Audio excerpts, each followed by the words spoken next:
Il est environ 20h hier soir quand plusieurs centaines de supporters marseillais, dont une grande partie alcoolisée, arrivent au stade. Malgré l'encadrement des forces de l'ordre, des heurts éclatent rapidement. Insultes, jets de projectiles, mises à feu, les incidents sont d'une extrême violence. Un de nos journalistes est déjà pris à partie.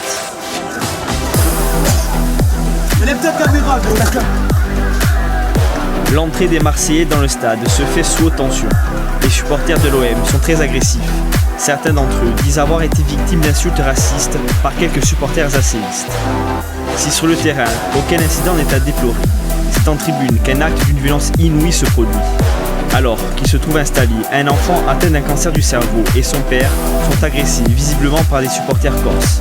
Son maillot de l'OM est arraché et brûlé selon des témoins sur place.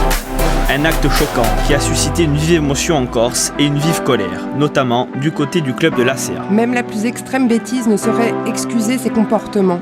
Le club condamne avec la plus grande fermeté ces actes inqualifiables. L'AC Ajaccio fera toute la lumière sur ces agissements honteux. Dès que les individus auront été identifiés par nos services, nous porterons plainte contre eux. Après le match, le chaos se poursuit. Malgré 2 heures passées en parkage après la rencontre, de nombreux supporters marseillais montreront de nouveau leur agressivité. Les heurts se déroulent cette fois-ci du côté du relais Cecaldi.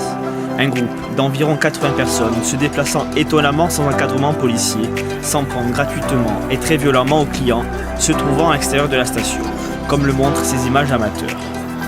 C'est à ce moment-là qu'un autre journaliste de France 3 Corse qui filmait la scène est agressé par plusieurs supporters.